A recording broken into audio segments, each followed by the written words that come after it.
Hi everyone, welcome back to Say More About That's Vlogmas gift of mental health tips and tricks. Today I wanted to talk about hurt people. This is a phrase I often use when talking with clients about interpersonal relationships. When you're feeling hurt or attacked or angered or frustrated by somebody else's actions, when someone you love and care about, or even just a friend, coworker, even a peer, may not even be somebody that you're that emotionally connected to. But when people lash out at us, whatever they're angry about or upset about, I like to remind people that hurt people. The people who are lashing out are usually themselves hurting. I did a video about anger being a secondary emotion, and that's kind of goes right hand in hand with hurt people.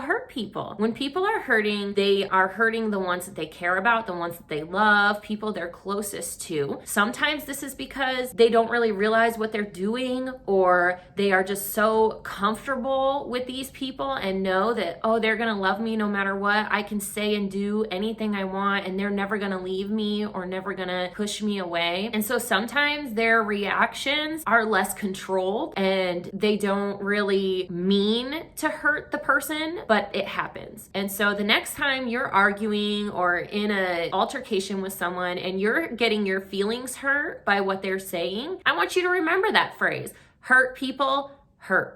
Is this person lashing out at me really because of something that I did or some wrong that I engaged in? Or are they hurting and lashing out at me in their pain? Now, it does not make what they're doing right. I am not giving them an excuse. Hurting people is wrong, whether you're using physical aggression, verbal aggression, emotional manipulation, or psychological abuse. It's not okay. But if we are in the type of situation where these things are happening with people we love and care about, that we want to do the work to help them and to help ourselves and our relationships be better, the phrase hurt people can help you take a loving stance and not be so hurt yourself by the words and actions of someone you love about who is in pain. I hope this tip helped you. If you're liking Xmas vlog tips and tricks for 2020, please hit like and subscribe. I'll see you guys right back here tomorrow.